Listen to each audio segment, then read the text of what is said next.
Assalamualaikum warahmatullahi taala wabarakatuh. Alhamdulillah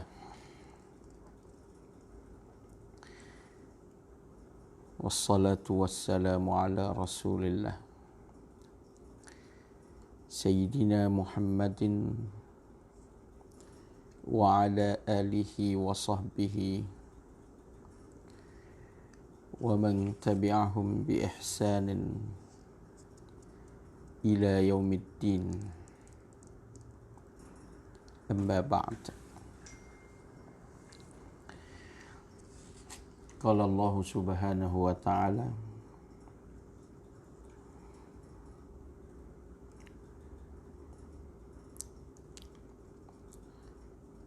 walladzina amanu wa 'amilus shalihat sanudkhiluhum jannatin tajri min tahtihal anhar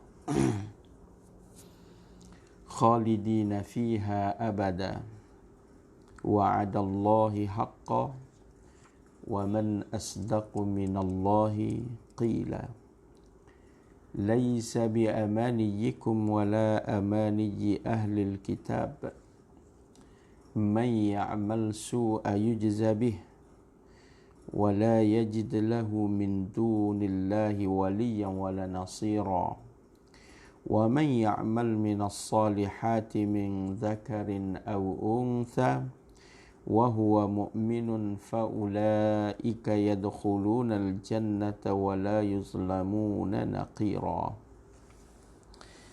صدق الله العظيم. أما بعد. Alhamdulillah, tengah hari ini kita dapat duduk dalam bentuk online lah kita kira kan. Mudah-mudahan dalam kesempatan yang ringkas ini kita dapat melihat beberapa perkara wasiat yang penting daripada Al-Quran. Bertepatan juga lah bulan ini dipanggil sebagai Syahrul Quran. Pertama, Quran ni ada beberapa jenis muamalat manusia lah. Ada yang ambil Quran tu hanya Quran, yakni baca. Baca untuk dapat pahala. Sebab tu kalau kita perhati Quran ni masih lagi bahan yang dicetak yang tidak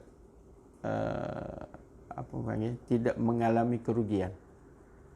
Kalau kita tengok pasaran-pasaran kan, bahan-bahan cetak ni semua mengalami kerugian.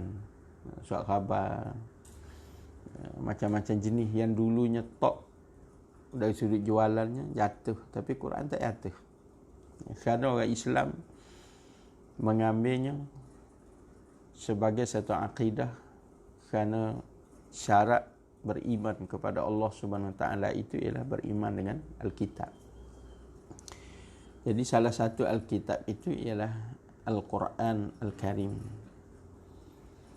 Maka ramailah semua orang kalau kita perhati akan beli Quran. Ada hak beli tak baca pun ada. Kalau kita tengok majlis kahwin kan, kalau tengok ke pengantin tu seksi bukan main, tapi hantaran ada Quran. Betul tak? Jadi menyebabkan Quran ni berlaku jual beli yang tidak akan terhenti. Maka tu jenis yang pertama, maknanya dia beli Quran, dia baca bukan untuk faham, tapi baca kerana satu benda saja, iaitu nak pahala. Jenis yang kedua agak payah sikit kita nak sebut, tapi terpaksalah kita sebut untuk kita faham, iaitu beli memiliki sebagai barakah. Sebab tu dalam kereta siapa-siapa pun mesti ada tulisan ayat Quran, walaupun pendek tu tak, paling-paling tidak pun Bismillahirrahmanirrahim pun ada ayat kursi, ada 4 kul dan macam-macam lagi. Atau disebut, kalau di Indonesia disebut sebagai azimat. Mereka jadikan Quran itu dalam bentuk penolong seperti itu kan. Nombor 3, golongan menghafaz Quran. Tiga ni golongan menghafaz Quran. Maknanya dia pergi kepada next level lah, yang lebih baik. Cumanya jadi masalah hari ni, kalau kita tengok ma'had tahfiz ni macam apa macam jadi satu tamasya, cendawan tumbuh dari sudut bahasa dah. Tapi kita tengok orang-orang yang nak islah masyarakat tak ramai. Kalau ikut pada orang panggil kharij, orang yang tamat menghafal Quran ramai sangat di negara kita. Tapi yang duduk tengah masyarakat tak ramai. Betul kan? Itu berlaku. Dan yang keempat ialah golongan yang belajar dari sudut membaca Quran. Dia expert sungguh dari sudut kemahiran menuturkan Quran, ataupun dipanggil sebagai ilmu tajwid. Kan? Dia expert. Yang ni kadang-kadang Arab pun tak berapa nak capai level tu. Kita orang Nusantara ni memang power tu. Yang kelima ialah golongan happy. Apa maksud dia? Golongan taranum ni. Kan? Ini bersuka-suka dengan Quran. Kan? Dan memang yang ni follower dia ramai lah. Sebab bagaimana dia mengalungkan Quran. Kalau pergi Pakistan tu sampai kita tengok dah jadi hina dah pula. Baca Quran tu dia bubuh duit celah-celah, serban, tabur duit. Kan? Sebab di Pakistan majlis tarian pun buat gitu juga. Kan? Kalau penari itu hebat, dia tabur duit. Jadi orang baca Quran hebat pun dia tabur duit juga. Jadi itu suasananya. Dan golongan yang terakhir ialah golongan yang belajar Quran dengan makna melihat apa yang Tuhan beritahu. Jadi dalam banyak-banyak ni semua ada kelebihannya. Cuma beza tahap. Maka yang paling penting ialah yang terakhir tadi, iaitu sehingga kita tahu Allah nak kata apa, Allah nak beritahu apa, Allah nak larang apa, Allah nak suruh apa, Allah nak mention apa pada kita. Hal tu penting.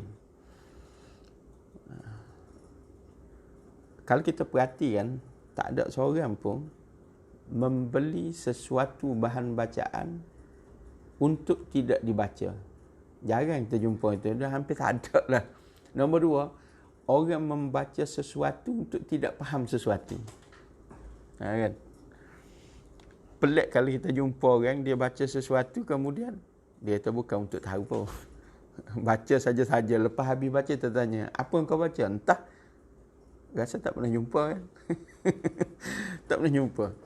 Tapi majoriti orang baca Quran, bila kita tanya, baca apa?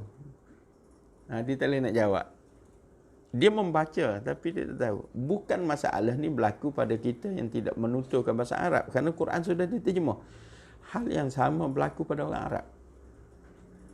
Tahun 2002, saya masih berada di negara Arab. Saya solat Jumaat. Bukan 2002 lah. Saya solat Jumaat di sebuah masjid dekat dengan Hayul Ashir. Hayul Ashir ni section 10 Madinat Nas di Kairah tu. Khatib dia ialah ketua Jabatan Fiqh Perbandingan Universiti Al-Azhar. Khatib dia cacat orangnya, tangan tak ada, mata buta, tapi profesor dalam bidang fiqh perbandingan. Dia membacakan satu indeks kajian yang telah dibuat sehingga tahun tersebut buta agama di negeri Mesir ialah mencapai 83%. Cuba kita bayangkan, di negeri Mesir buta agama 83%. Apa maksud dia? Adakah mereka ni tak reti baca Quran? Bukan. Tak peduli Quran, agama tak peduli. Arab kalau suruh baca Quran nombor satu, muka dia bahasa dia, betul tak? Tapi dia peduli tak? Tak peduli Quran. Itu hakikat. 2017 saya sekali lagi pergi ke Mesir setelah hampir tahun 2007, 15 tahun lebih lah, lebih kurang kan. Kerana ada satu forum forensik di Alexandria University dengan Profesor Faridah apa UKM tu. Saya pergi ke sana. Saya tengok situasi lagi dahsyat. Kalau masa saya duduk dulu, hari Jumaat, orang boleh katakan semua pergi solat Jumaat. Kerana Mesir ni negeri yang masjid dia, kalau orang tu kata masbuk, tu kira tolol dah tu. Terlalu banyak masjid. Kan? 2017 saya pergi di Iskandaria. Waktu Jumaat, ada orang couple di pagar masjid. Tak pergi sembahyang, duduk di pagar masjid, laki perempuan. Cuba bayangkan. Jauh suasana dia rosak. Kan?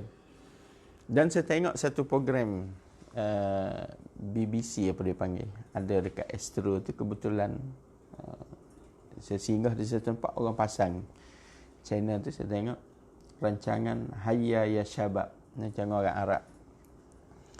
Dia temu ramah remaja-remaja di Emirates. Emirates ni negara maju lah, tengok negara Arab kan. Dia temu ramah apa dah? Dia test Ayatul Kursi dengan 4 kul dengan masyhur kan. Dia tanya beberapa remaja di Emirates tu, dia tanya, Iqra Ayatul Kursi. Budak tu tanya, Ayatul Kursi? Ayatul Kursi. Ana ma'araf. Dia kata, ayat kursi tu apa benda, aku tak tahu. Siapa gitu sekali. Kita orang Malaysia kan, kira hak paling bangang lah betul ayat kursi tahu tu kan. Saya mengajar penjara dulu tahun 97. Banduan hak tak semaya tahu ayat kursi. Banduan kita cahak sungguh tu. Muka torih kata orang Pantai Timur kan. Tahu ayat kursi. Arab tak tahu ayat kursi. Maka wartawan tu kecewa, terkejut dia. Maknanya yang orang duduk sebut indeks budak agama orang Arab tu adalah hakikat. Dia pergi kepada budak lagi yang lain, dia tak ambil lah budak-budak hak nampak pakai elok-elok kan. Dia ambil budak yang pakai seluar jeans. Macam kita lah, budak pandai kan. Dia tanya, Iqra suratul Ikhlas. Tolong baca surah Ikhlas. Budak tu tak tahu apa surah Ikhlas. Itu hakikat yang berlaku. Tetapi, kalau kita tengok orang Arab ni kan, satu benda yang tak tinggal ayat Quran. Kalau atas kereta mesti ada Quran kecil satu. Kalau orang Melayu tak Quran, dia tak CD yang ditulis ayat Quran. Betul tak? Atau simbol lain orang Melayu ni ialah tasbih. Nah kan, mesti ada situ. Ataupun Allah Muhammad. Saya pernah lalu di penjara sekali, kereta kancil. Dia dicermin belakang tu, kalau ikut undang-undang masalah JPJ, dia tampal sepenuhnya ayat 4 kul tu. Kan yang stiker Luxina tu kan, yang boleh ada, kita masih boleh tengok transparent tapi ada ayat. Dia kata power ni kan. Tapi menariknya, di bahagian bawah cermin tu ujung sikit ada gambar perempuan bogel. Jadi mungkin tu kereta mok anak naik barangkali lah ke kan, barangkali. Itu berlaku. Jadi menyebabkan terfikir-fikir bahawa perlu dilihat muamalah orang dengan Quran ni bagaimana. Kan? Maka terhasillah pemerhatian tadi ada 5 jenis. Kalau di negara kita secara khusus Quran ni lagi besar lah. Kan? Sampai ada cuti umum nuzulul Quran. Betul tak? Cuti umum nuzul Quran. Dan saya secara peribadi kerana belajar bidang dakwah dan tafsir, saya pernah buat eksperimen di banyak tempat. Kan? Bila baca ayat Quran orang suka. Kita pun baca makna Quran, orang mesti suka. Tapi bila kita baca tafsir Quran, khususnya berkait dengan hukum, kan? Banyak sangat tempat tu dapat mesej lain kali, kuliah kita tak teruskan. Itu pengalaman. Kan, itu pengalaman. Itu sangat menarik. Kan? Baik. Maka oleh itu, hari ini oleh kerana sempena kita baru je lagi lepas peristiwa nuzul Quran kan. Kalau dulu wilayah tak cuti, betul tak? Sekarang cuti kan. Sekarang cuti. Maknanya dulu orang kata wilayah tak boleh main Quran ke. Dulu kan. Sekarang semua orang dah cuti nuzul Al-Quran. Maka hari ni saya nak ajak kita semua tengok satu perkara yang Quran sebut, iaitu berkenaan dengan pahala. Pahala. Mengapa sebut pahala? Sebab hari ni bulan puasa ni peringatan untuk saya dan kita semua, bulan yang Allah tawarkan banyak benda. Kan? Tapi kalau kita perhati, cara kita ambil tawaran tu macam manifesto je. Boleh faham kan? Mungkin masyarakat terlalu terpengaruh dengan situasi politik. Kan? Banyak sangat janji. Betul tak betul?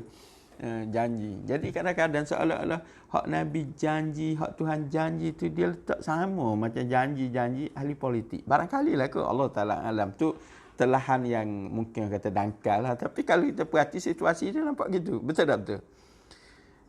Kalau ahli politik janji, memang kita tahu manusia ni dia ada kebarangkalian. Boleh jadi, ada tak boleh jadi. Betul tak? Siapa pun. Anak dengan ayah kan banyak janji. Isteri dengan suami kan banyak janji. Betul tak? Pekerja dengan pengarah kan banyak janji. Kan? Begitu juga dengan orang politik, pemimpin. Tapi adakah Tuhan dan Rasul bila dia berjanji sama begitu? Tak. Sebab tu kalau kita ada sudut latihan yang agama kita ajar, 5 kali sehari bila kita dengar laungan azan, Nabi suruh kita baca doa. Di hujung doa tu kita akan sebut satu kalimah, innaka la tukhliful mi'ad. Betul tak betul? Sesungguhnya engkau wahai Tuhan, yakni Allah, tidak mungkiri janji sama sekali.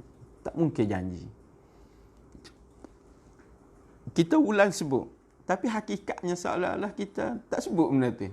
Sebabnya bila mari peluang-peluang disebut oleh Allah Ta'ala, kita berlepas diri, seolah-olahnya begitu. Kan kalau kita dapat peluang yang dijanjikan oleh mana-mana pihak, kan kita menunggu. Tak payah jauh, kita buat jabatan, buat satu majlis, kemudian ada cabutan bertuah. Kecil je hadiahnya. Hamper. Kan? Dia masih tengok hamper tu, dalam tu ada jajan, ada buah hamper, ada alah. Dia dengan pegawai dengan grade yang tinggi, tak payah tunggulah hamper tu, beli sendirilah. Tapi kadang-kadang sanggup menunggunya, betul tak? Kenapa? Reward ni satu benda yang orang faham, dia ada penghargaan yang besar. Tiba-tiba yang Tuhan janji jauh lebih besar daripada tu, kita aceh tak aceh. Cuba tengok orang pergi Jumaat. Ni musim sekarang ni, Jumaat berebut nak pergi sebab ruang kan. Tapi sampai-sampai tidur. Sampai tidur, hampas jadah elok, tidur dia. Tahiyatul masjid tak buat, solat ba'diyah tak buat, khutbah tak dengar. Kan? Mengapa jadi gitu? Ini sikap yang akhirnya perlu kita lihat. Dan kita perlu peringat antara satu sama lain. Boleh jadi berlaku pada saya, boleh jadi berlaku pada orang lain. Maka sebab tu Islam marikan kepada kita satu nasihat, wal asri innal insana lafi khusr illa alladhina amanu wa amilus solihat wa tawasaw bil haqqi wa tawasaw bis sabr. Bukan orang awam saja, orang agama pun terlibat. Bukan orang awam saja, orang agama pun terlibat. Kadang-kadang masyarakat kita bila sebut orang agama, selesai masalah. Dah. Kan? Saya tak ada pengalaman. Saya kena halau parking dah. Saya masuk tadi, beritahu dah dia ada ceramah kat surau. Kan? Tunjuk gambar kan. Dia pun tunjuk. Saya ingat dia tunjuk situ dah. Saya kata, ada signboard. Saya parking je lah. Sebab kereta sebelah mengadap gini, saya pun ikut lah kan. 2 hari, ada orang duduk parking tu beritahu, bang, boleh tolong alih kereta ni, pakcik ni marah-marah. Saya tak faham. Saya buka tikap dah, dia kena sarung macam-macam bahasa kesat. Saya fikir-fikir, tak apalah puasa. Tak apa pakcik saya konai. Konai jaga tu kata, pakcik tu tak faham ke. Dia ke balik ini boleh masuk kan. Belum masuk, buka gate dia. Kenapa tak cakap ustaz? Kan? Tak pakai ketayak. Saya kata tak kepiah kan. Kalau pakai kepiah lain, tak apalah.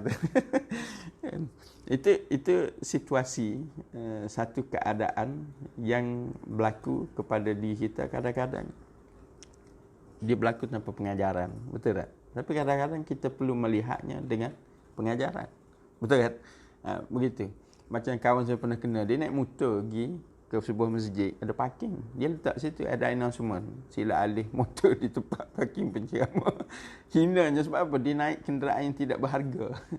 Cuba dia bubuh wildfire, saya rasa tak ada orang buat announcement, betul tak? Kan motor letak situ kena announcement supaya alih motosikal. Dia jadi malu nak kata sebab motor dia. Baik, tak apalah, tinggal hak tu. Maka kalau kita perhatikan peluang yang diberikan itu, kita macam acuh tak acuh, tertinggal, kita buat tak peduli.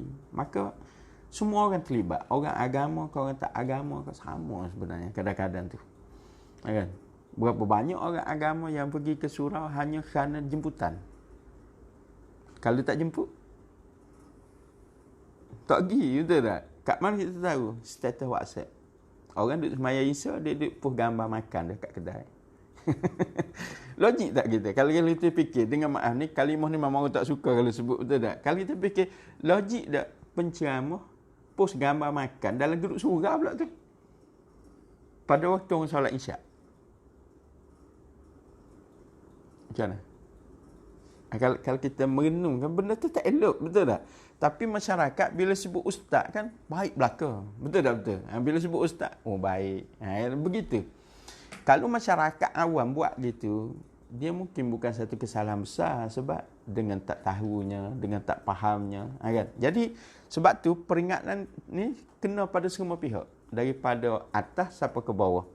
Kan? Selepas pada Nabi, semua orang perlu pada nasihat. Apa pada Nabi? Perlu pada nasihat dengan makna nasihat. Sebab ada satu hadis tu, Nabi kata, ad-dinun nasihah. Sahabat tanya, siapa? Nabi kata, lillah. Apakah kena beri nasihat juga ke Tuhan? Tak. Dengan Tuhan, dengan Rasul, bukan dengan makna nasihat yang kita faham. Iaitu dengan makna ta'at dan patuh. Tapi selepas pada Allah dan Rasul, nasihat tu adalah nasihat. Semua orang. Lepas tu sahabat sama-sama dia, sahabat kecil boleh nasihat sahabat besar. Menangis. Kan? Mereka. Tapi dalam masyarakat kita, khususnya orang Melayu, bab nasihat ni sensitif. Betul tak betul? Kan?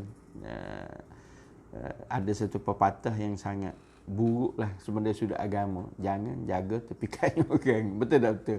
Itu sangat buruk sebenarnya. Kerana agama kata, watawasau bil haqqi watawasau bis sabr. Beri nasihat tu. Kan? Dalam keadaan sabar dan dalam kebenaran. Maka di sini, ayat saya baca dalam muqaddimah tadi ialah surah An-Nisa. Allah bercakap tentang syurga. Bulan puasa ni kan bulan orang sebut syurga kan. Asal semayang je mesti Allahumma inna nas'aluka ridhaka wal jannah. Tapi doa tu benar-benar dalam bentuk pengharapan atau hanya tradisi. Sebab hampir semua tempat doa sama. Dan Malaysia ni kalau kita perhati, kita kecil dulu pergi semayang masjid, doa itulah imam baca. Imam tu mati dah. Naik imam muda pun masih doa tu. Masalah dah berubah dah, betul tak? Dulu kampung masih jalan tanah merah. Kata. Tapi sekarang dah tar. Bukan setakat tar, dah jadi bandar baru. Tapi doa masih sama. Tak berubah pun. Jadi kalau begitu, kata ulama, itu bukan doa sebenarnya. Itu hanya menyambung tradisi berdoa. Jadi tak peliklah kalau kadang-kadang kita tengok, bukan kadang-kadang lah, banyak hal, mengapa doa kita tidak makbul? Sebab kita tak sampai tahap minta. Kita kan kalau atas surat permohonan, kita follow up tak? Mesti follow up. Mana ada orang buat permohonan tak follow up? Betul? Kalau tak dapat siap marah-marah lagi. Tapi kalau doa dengan Tuhan, cuba cek berapa orang follow up doa dia. Kan? Berapa orang follow up? Sehingga dia merasa Allah makbul atau tidak makbul. Itu maksud follow up-nya. Kan dalam Quran ada kisah Nabi Zakaria, kan terkejut bila Allah makbulkan doa dia. Siap tanya balik, aku kan dah tua lah, bukankah dia yang minta nak anak? Kan? Dia tanya balik Tuhan, aku kan tua, bini aku kat mana, macam mana boleh anak? Kan? Padahal sepanjang hayat dia berdoa anak-anak. Jadi sampai begitu sekali orang yang memerhati jawapan daripada Tuhan. Kita kadang-kadang relax kan. Betul tak? Lepas doa berlalu gitu saja. Kan? Bukti kalau kita tengok orang masuk tandas, Allahumma inni a'udzubika minal khubuthi wal khaba'is. Soalnya rokok duk tanya. Betul kan? Kalau kita perhati, dia pun keluar dia baca lagi. Alhamdulillahillazi azhaba annil azab wa afani. Makna apa? Segala puji bagi Tuhan yang telah meriliskan azab-azab hak ada tubuh kita. Baik buang najis ni secara sains pun disebut begitu. Buang segala benda yang boleh merosakkan tubuh badan kita. Kan? Jadi Tuhan buat dah secara rutin kehidupan kita ni tanpa sedar benda tu berlaku. Kan? Tuhan buat. Tubuh kita sendiri yang proses. Kan? Wa'afani, dan memberi kesembuhan. Itu kan doa keluar tandas kan. Tapi kita tengok dia buka pintu tu berasak. Berasak kan. Kotak rokok masih ada dalam poket. Jadi doa tak ada manfaat tak sebenarnya. Tak ada. Itu hanya disebut sebagai adat. Adat. Ia telah menjadi adat. Kebiasaan. Boleh faham tak? Itu ulama siapa begitu sekali bahas. Kenapa? Kerana kalau orang ketuduh Tuhan jahat. Padahal Tuhan tak jahat. Orang akan persoal, Allah tak makbul pun doa aku. Persoalannya bila doa sungguh-sungguh. Betul kan? Tak begitu. Sebab kalau kita memohon sesuatu, memang kita mohon sungguh-sungguh. Follow up surat. Pakai kabel lagi. Malaysia terkenal kan. Kan? Kabel ni benda penting. Betul tak betul? Kan? Tak ada kabel susah. Kan? Itu siapa jadi lelucung lah kat Malaysia ni kan. Perkataan kabel ni. Baik. Siapa begitu sekali orang nak sesuatu hajat ni termakbul. Tapi dengan Tuhan tak berlaku gitu. Dengan Tuhan tak berlaku gitu. Saya bila kalau orang jemput pergi kenduri doa selamat kan, dia minta kita doa, dia tanya nak doa selamat ke apa ni tak tahu. Ustaz doa lah apa-apa, pelik. Dia dia yang buat majlis, lepas tu dia tak tahu atas sebab apa dia buat. Sudah. Betul kan? Itu berlaku masyarakat kita. La haula wala quwata illa billah. Maka kesempatan yang ada ni, anda sengaja buat mukaddimah yang panjang tu nak kita faham dulu senario dalam masyarakat. Sebab kadang-kadang benda gini jadi sensitif juga. Kan? Maka oleh itu, Quran yang kita baca ni mesti jadi pembaca untuk tahu. Bukan pembaca yang 4 golongan kita sebut di awal tadi. Kan? Pembaca sehingga kita tahu Tuhan kata apa. Tuhan notis apa pada kita. Maka dalam ayat kita nak bincang dalam waktu yang berbaki ni, lebih kurang 15 minit lagi kan. Nah, 20 minit ni, kan? Allah memberi jaminan kepada orang yang melakukan amal. Ya, Allah memberi jaminan. Saya sengaja sebut begitu sebab mudah faham orang kerja. Kadang-kadang kita diberi jaminan. Buat ni. Kalau dulu ada apa tu, prestasi menegak, betul tak? Prestasi melintang. Elok prestasi tengah elok pun ada orang sailang. Aduh. Banyak tak? Saya kebetulan pengalaman ni walaupun tak banyak, tak lama tapi banyak pengalaman. Saya mengajar penjara, saya pernah mengajar kan. Institusi pendidikan, pernah mengajar pejabat, pernah kerja. Kadang-kadang boleh tengok situasi itu. Kan? Bukan main lagi bersungguh, pula kena sailang. Ataupun ada orang yang recommend orang lain, betul tak? Kan? Dengan power dia ada kabel lah, mudah bahasa. Aduh, kecewa. Adakah situasi berlumba dalam kerjaya yang akhirnya dipotong orang berlaku ketika kita sedang melakukan ketaatan pada Allah Subhanahu Wa Taala? Jawapannya tidak. Allah Ta'ala akan beri sesuai dengan apa yang kita usahakan. Itu penting untuk kita tahu. Jadi yang kita nak tengok ialah hari ini supaya kita bersungguh pada apa yang telah kita tahu tu, kerana janjinya adalah benar. Janjinya adalah benar. Sebab contoh dulu. Kan? Kalau tuan-tuan yang ada dalam majlis kita ni dan yang melihat melalui talian, kalau kita pergi masjid tarawih kan, boleh katakan semua masjid surau kat Malaysia akan sebut perkataan solatut tarawih. Betul? Saya banyak kat tanya bila-bila mengapa kata gitu. Walaupun agak sensitif, jumpa yang bila yang marah. Sebabnya dia menuturkan bahasa Arab yang dia tak faham. Dia ada perkara agama ni, kita wajib tutur dalam bahasa Arab. Azan tak boleh ubah. Boleh faham Azan tak boleh ubah. Memang kena baca dalam bahasa Arab. Tapi ada benda tak perlu baca bahasa Arab. Contohnya announcement. Itu dalam bentuk announcement. Nabi buat announcement ketika nak sembahyang. Contoh, istawu atadilu. Kan? Luruskan saf. Jadi kita kat orang Melayu, kalau sebut istawu atadilu, ada yang faham tak? Tak ada faham. Malam apa tu saya pergi sembahyang, Tok Imam tambah lagi. Watarasu, macam mana nak patuh? Tok Imam kata dan rapatkan saf. Rapat apa kerajaan suruh jaga? boleh faham tak? Tapi mengapa sebut? Sebab dah biasa orang sebut. Kan? Begitu juga Tok Bilal mengungkapkan kalimah-kalimah pada Jumaat sebagai contoh. Kan? Nak Jumaat tu, Iza qulta li sahibika yawmal jum'ati ansit. Betul tak? Kalau bunyi nada gitu kan, orang pun lain sikit. Nampak macam tegas ni tak? Iza qul, siap buat lagu jadi makmum pun. Nasyid pula. Betul tak? Itu yang tidur habis. Betul kan? Bila-bila tidur kan. Itu keadaannya. Jadi, bila tarawih ni, Tok Bilal akan kata, Salatut tarawih. Kan? Saya pergi sebuah masjid, siap buat taranum. Siap buat lagu, siap. Jadi jemaah pun sukalah. Kan? Tapi mengapa Bilal kata begitu? Kita fokus ni sebab bulan puasa kan? Nak faham pahala ni.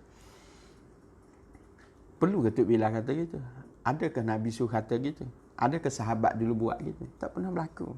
Tapi mutaakhir, lepas zaman kegemilangan itu, banyak benda berlaku dalam masyarakat Islam. Ziyadah. Maka ada yang ziyadah tu tak ada masalah. Dia tak ada kaitan pun dengan bid'ah tak bid'ah. Boleh faham ya?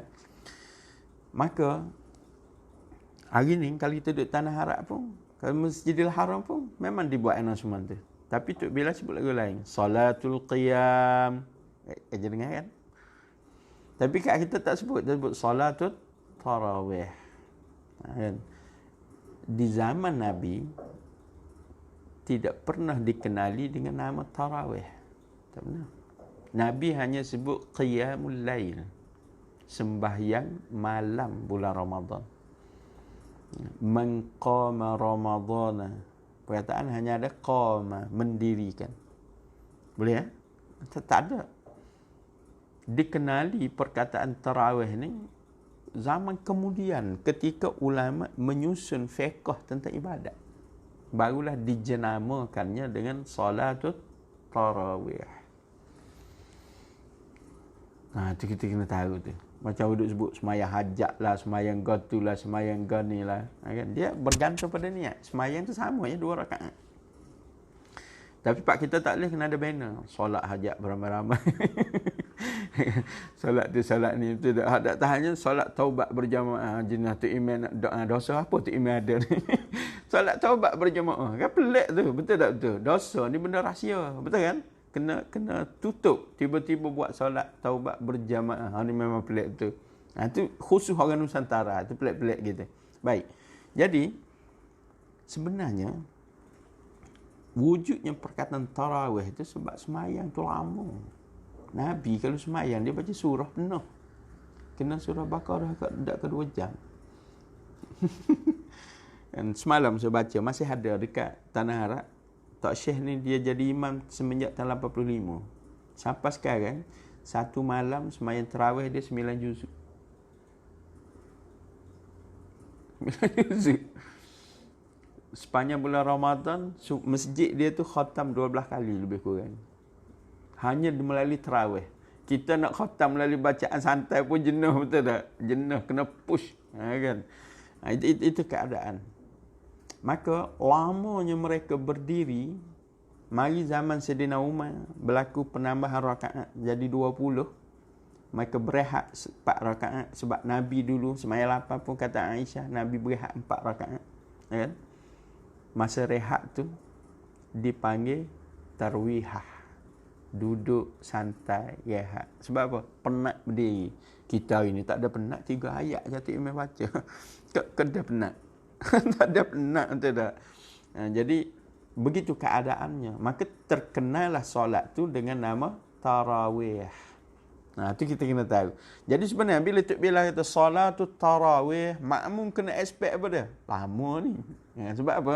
Sebab tradisi dulu lama sehingga dikenali sembahyang tu dengan nama rehat. Bukan sembahyang tu rehat. Berehat selepas penat diri. Bila tu? Selang 4 rakaat.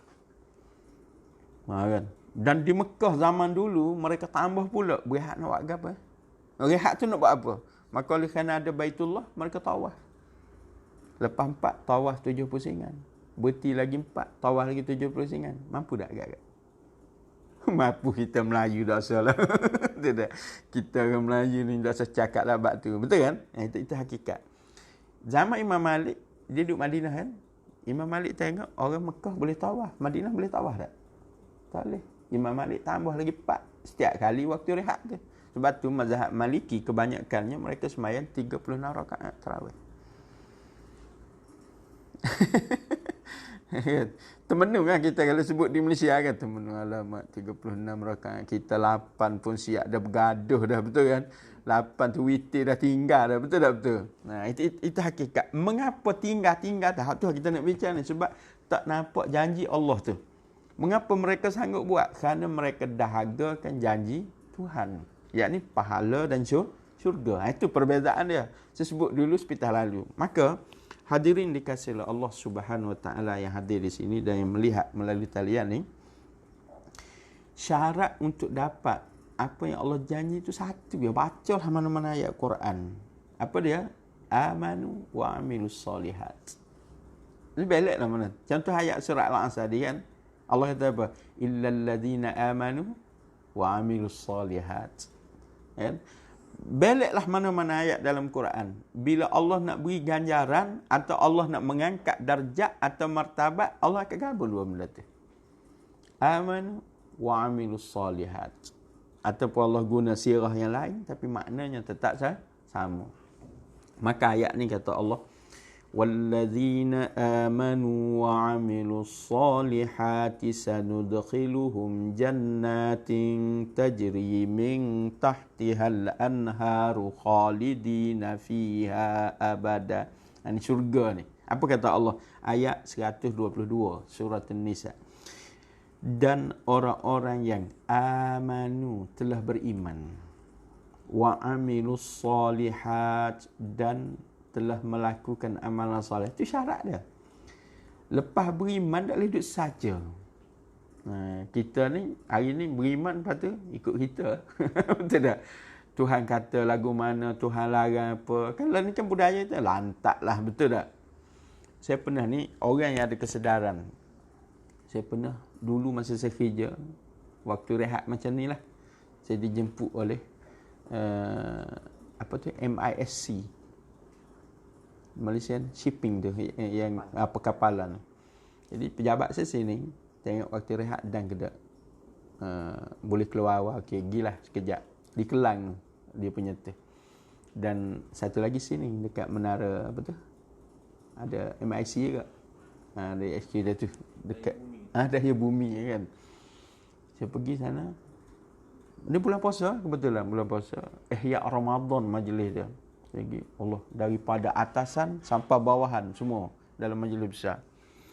Saya pun tengok, alamak susah ni. Sebab hak seksi pun ramai. Progrek Ihya Ramadan kan. Sudah. Macam mana kita nak cakap kan, kebetulan tajuk dia ialah syiar taubat dalam bulan puasa. Macam mana nak bagi tahu? Nak direct orang Melayu tak boleh. Betul tak? Kalau orang Arab tak ada hal. Kan? Saya duduk dalam budaya Arab kan, dia kata je. Dan dia tak sensitif. Dia menganggap itu teguran betul. Kalau dia marah pun dia marah masa tu je. Kan? Itu cara orang Arab. Kita Melayu sudah saya terfikir kan, macam mana nak sampai dah kita dah study apa, nak ubah bukan senang, betul tak? Satu hari masa sebab tengok audien. Tawakallah, mudahan Allah memberi hidayah. Dan saya pun cerita. Habis saya nak balik, tiba-tiba saya di notice, Ustaz ada nak jumpa. Sudah, dalam hati sudah berat lah. Rupanya 2 pegawai dia perempuan. Saya pun tengok, alamak, seksi belakang dua-dua. Panggil, kena marah dah kali ni. Masuk satu bilik, dia duduk sekejap dia nak tanya. Tahu dia kata apa? Ini hati manusia bila dapat hidayah. Dia kata, semenjak dia membesar, kan, sampai hari ni kali pertama dia dengar tudung adalah wajib menutup aurat. Selama ni dia duk tahu pilih sendiri asal pakar. Asal semaya, asal puasa. Boleh pakai orang Melayu kan gitu kan. Asal semaya, puasa, gaji, settle masalah. Zakat bayar. Dari hari ni baru dia tahu aurah ni wajib dan dosa besar kalau kita tinggal. Dia bawa selendang pergi ayat Ramadan. Masa tu dia tutup walaupun luar ketak rapat jik. Dia tutup. Alhamdulillah lega. Saya kena marah. Jadi benda-benda begitu penting. Benda-benda begitu penting. Ada orang dia boleh terima tu, ada orang tak boleh. Reflect dia berbeza. Ada orang Melayu ni paling banyak apa dia? Dia buat tak reti. Itu sakit kita, betul tak? Buat tak reti. Ya, dia tak marah, dia tak halang, tapi dia tak follow. Dia buat tak reti. Itu standard orang Melayu sebenarnya. Dia tak peduli orang. Betul tak betul? Dan budaya ni di zaman kemodenan kita lalui hari ni semakin berkembang lah. Lantaklah orang nak kata apa. Betul tak betul? Jadi, hadirin dikasihi Allah Subhanahu Wa Taala, Allah sebut dalam ayat ni, amanu, syarat pertama beriman. Nombor 2, amilus solihat. Dia taat pada Tuhan dengan melakukan amalan soleh. Sini ada salah faham masyarakat. Ada orang faham amalan soleh ni buat baik saja. Amalan soleh itu ialah bijtina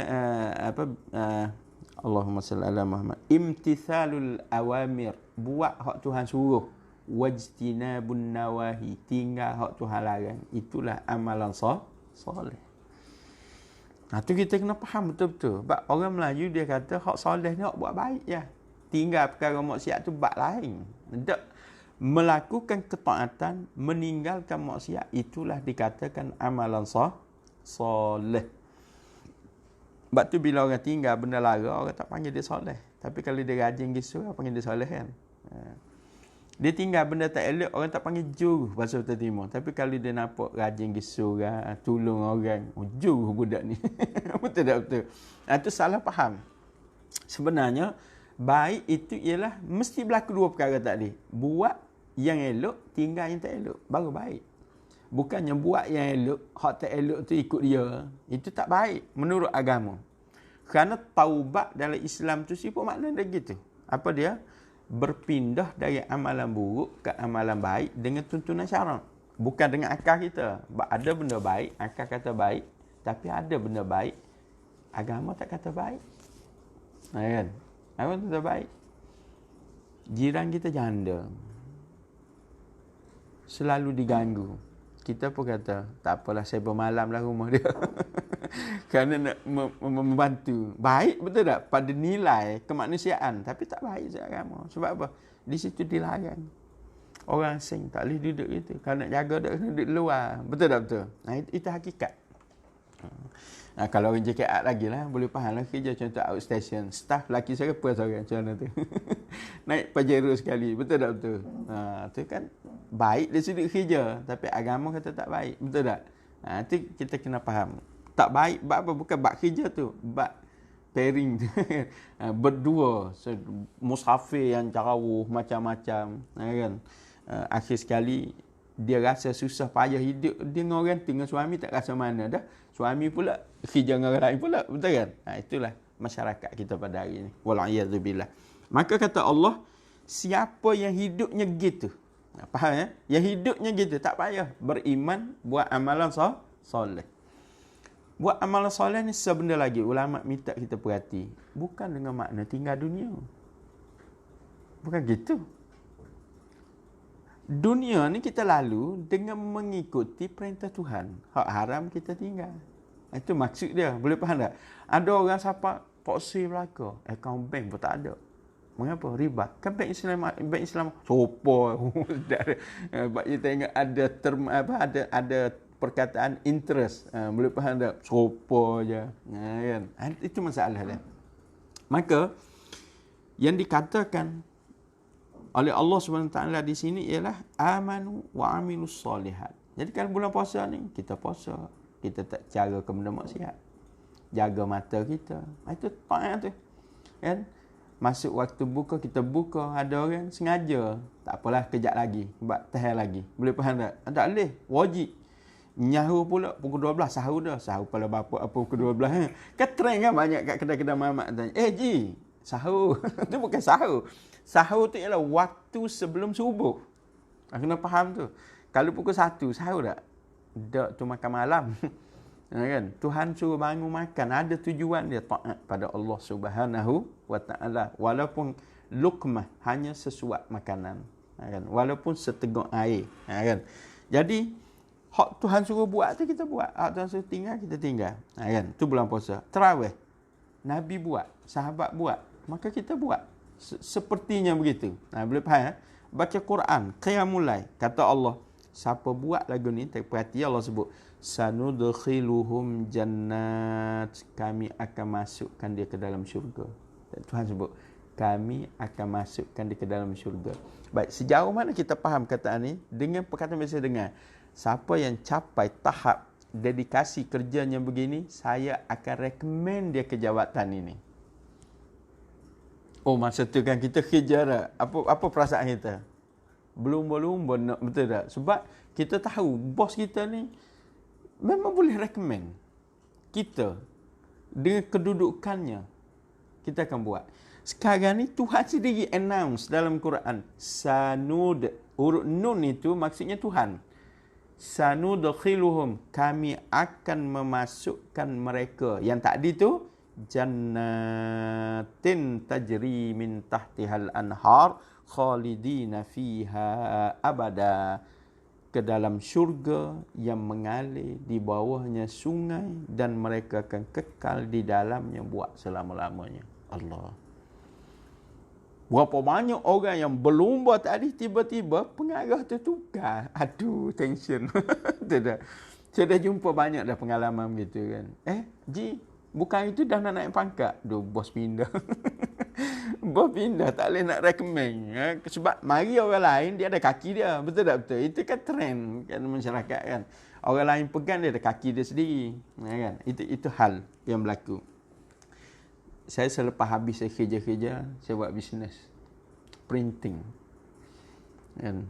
Kebetulan desainer kami tu, dia orangnya agak teliti. Jadi mutu kerja dia, orang respect.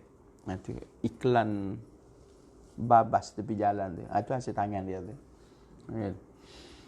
Jadi satu jabatan kerajaan call minta dia buat layout untuk satu akhbar department tu. Dia macam apa panggil, risalah bulanan. Kami pun tengok, ni boleh kaya ni. Mesti dah bisnes kan, betul kan? Secara bulanan cetak pula ribu-ribu. Kan? Bukan kita hanya design, hak cetak tu boleh kita kontrak selama 2 tahun bukan gitu. Kawan ni pun buat kerja, toko lumu siap hantar layout tu. Dia suruh ubah. Buat lagi hantar, ubah. Okey, setuju. Okay, baik, temu janji dengan orang ni. Saya pergilah. Kan? Pergi 2 orang nak jumpa pegawai ni. Pergi kena reject. Sebab apa? Dia ada kaki, dia ada pegawai lain. Habisnya dia cetak guna layout kami. Faham tak? Lagu mana perasaan? Itulah manusia. Boleh faham ya? Tapi dengan Tuhan, standard ada tak lagi tu? Malaikat mari rakyat kita. Tak sah. Malaikat petugas tu berubah. Tak berlaku. Tidak akan berlaku. Sanudkhiluhum jannatin tajri min tahtihal anhar. Kami akan masukkan mereka ke dalam syurga. Dengan makna pasti. Mengapa saya sebut contoh kontrak tadi? Sebab pengalaman kita kadang-kadang bawa trauma. Betul tak? Maka jangan trauma tu dengan Tuhan. Sebab Tuhan tu tak serupa dengan manusia. Tak serupa. Sebab tu kita tengok acuh tak acuh tu. Mengapa acuh tak acuh? Adakah Tuhan tu macam ketua kita? Tak. Kena letak situ. Tuhan bukan bos kita. Apa yang dia nak beri, memang dia nak beri. Bos kita ni janji orang lain lagi, dia kena yang tukar endorse, betul tak? Dia hanya tukar recommend. Betul kan? Yang tukar endorse orang lain, betul? Itu keadaannya. Wa'dallahi haqqa. Allah tegaskan dalam ayat ni, janji Allah adalah benar. Wa man asdaqu minallahi qila. Kata-kata siapa lebih betul daripada Tuhan? Ini ayat dalam Quran. Jadi kalau kita baca Quran dalam bentuk ni, kita perhati, kita sedar, berubah tak sebenarnya? Mesti berubah. Tapi ayat ni kita baca sama dah sebab confirm setahun sekali, khatam sekali Quran. Betul tak betul? Kan? Ini cerita dia. Maka saya tutup tengah hari ni, Allah bersama ayat. Laisa bi amaniyikum. Ingat ya, syurga ni bukan angan-angan. Syurga bukan angan-angan. Balik kampung angan-angan. Betul tak? Sekali Ismail Sabri keluar, dua tension. Saya duduk puncak alam tu kan, mau Kelantan kan. Kelantan kan budaya, tak balik kampung tak raya. Betul tak? Duduk bercapok dia marah. Bahasa kerja tak kerti bahasa. Kan dengar pula fatwa apa? Wilayah kan. Haram meretah negeri. Ada ke dalam agama nak balik kampung pun haram. Marah pun dia. Betul tak? Itu halnya. Sebab apa? Sebab kita ada angan-angan. Dia ada angan-angan. Itu yang macam-macam orang ambil Google Map, zoom rumah mak ayah. Betul tak? Entah yang boleh ziarah, tak balik ziarah. Gatal tu kan. Ada orang post gambar group ayam mak dia. Rebah ayam. Sebab apa? Nak nampak rindu. Kononnya, betul tak? Dulu mak panggil balik, cuti dah habis lah. Macam-macam alasan. Betul kan? Sekarang buat tunjuk baik. Maka, kata Allah Subhanahu Wa Taala, laisa bi amaniyikum wala amaniyi ahlil kitab. Syurga ni bukan barang angan-angan. Satu, bukan angan-angan yang kita boleh berangan macam pekerjaan, bukan. Nombor dua, syurga-syurga ni sebenarnya tak ada dalam angan-angan manusia sehingga Allah beritahu. Boleh faham tak? Kita hidup nak rumah besar, apa? Sebab kita biasa tengok dah. Syurga ni tak ada orang tahu sehingga agama beritahu. Masa kita kecil dulu, kita kerti tak syurga neraka? Tak kerti. Betul kan? Sehingga kita sekolah, kita belajar. Kita tak raja tengok pun. Tapi diberitahu di dalam Quran. Maka kata Allah, dia bukan angan-angan. Bukan angan-angan ahli kitab. Yahudi Nasrani. Sebab kita kan buat amalan soleh belaka. Mereka pun masih kata mereka beriman. Betul tak betul? Hak hari ni telah kafir dah. Hak mula-mula dulu beriman pada Allah Subhanahu Wa Taala. Maka kata Allah, may ya'mal su'a yujza bih. Siapa buat jahat aku akan hukum. Maka pada hari itu, kalau dia buat jahat, hari jumpa dengan Tuhan tu, wala yajid lahu min dunillahi waliyyan wala nasira. Tak ada penolong. Dia akan dihukum oleh Allah Subhanahu Wa Taala. Wa man, kata Allah, ya'mal minas salihat. Adapun sesiapa yang melakukan amalan soleh min zakarin aw untha. Sebab tu dalam Islam tak ada diskriminasi. Laki-laki dan perempuan ni sama depan Tuhan. Kita jangan faham hidup. Orang perempuan duduk rumah, lelaki kerja, lelaki lebih. Bukan. Di sisi Tuhan bukan itu. Itu mas'uliyah, tanggungjawab masing-masing. Kalau dua-dua kerja, fair juga balik rumah. Betul tak? Makan kedai. Betul tak betul? Kalau bini duduk rumah, lain. Betul kan? Klik ada orang ready untuk kita. Tapi oleh kerana isteri zaman sekarang pun dah tak kerti agama, klik je belai-belai pulak ke suami dia. Apa salah lambat? Mana beras? Gula apa tak beli? Betul tak? Macam mana boleh terlupa ambil anak? Habis kena. Hak sepatutnya nikmat jadi tak nikmat. Betul tak betul? Berkekal, bergaduh pula. Itu hal yang berlaku. Maka kata Allah, laki-laki kah dia, perempuan kah dia, dengan syarat tadi. Wa huwa mu'minun. Dia mesti beriman. Dia buat amal soleh kan? Dia mesti beriman. Kata Allah, fa ulaika yadkhulunal jannah. Mereka itu akan masuk syurga. Ayat awal tadi, kami akan masuk ke syurga. Allah pun sebut syarat-syarat dia. Allah pun kata mula, dia akan masuk syurga. Maknanya apa? Confirm. Benda pasti akan masuk ke dalam syurga. Kata Allah SWT, wala yuzlamuna naqira. Pada hari itu, sikit pun mereka tidak dikhianati. Dia sudut janji itu. Hari ni kan kita dengar, minyak turun. Semangat tegak. Tengok-tengok, aduh naik. Itu maksudnya berlaku ketidakserupaan janji. Betul tak betul? Itu berlaku. Maka hadirin yang dikasihi oleh Allah SWT, waktu taklah luas untuk kita. Saya cukup setakat tu dulu untuk kita faham satu perkara berkenaan dengan pahala. Konsep memahami janji Tuhan, dia tak sama dengan trauma yang kita alami dengan sesama manusia. Betul kan? Tambah-tambah negara kita adalah situasi kejap gitu, kejap gini. Jadi orang jadi trauma, betul tak? Seolah-olah janji menipu belaka. Betul kan? Siapa ada orang pernah kata kan, Nabi pun tipu janji. Siapa gitu sekali, betul tak betul? Tu bahaya tu. Allah dan Rasul janji mereka adalah benar. Janji mereka benar. Dalam akidah kita, siapa mengesyaki janji Tuhan itu ada keraguan, dia boleh rosak agama dia. Maka mudah-mudahan dengan faham perkara ni, mengubah apa yang kita buat dalam urusan agama ni. Kan? Kalau kita tahu dia adalah suatu janji daripada Allah, kita akan buat sungguh-sungguh. Ada janji neraka, kita akan tinggal sungguh-sungguh. Jadi saya kira dengan masa yang terbatas ini cukup setakat tu dulu. Kalau ada keizinan lain, mungkin satu hari di masa-masa yang berbeza kita boleh bertemu lagi untuk melihat nuskhah Al-Quran yang terlalu banyak nasihat daripada Tuhan ni. Sama ada suruh, larang, Allah nak mention sesuatu, Allah nak mengkhabarkan sesuatu, berita sedih ke berita gembira ke, insya-Allah kita boleh tengok. Mudah-mudahan walaupun sedikit dia boleh mengubah keadaan agama kita daripada standard yang biasa kepada standard yang lebih baik di sisi Allah Subhanahu wa taala. Aqulu qauli hadza wa astaghfirullah li wa lakum, dan terima kasih kerana sudi menjemput.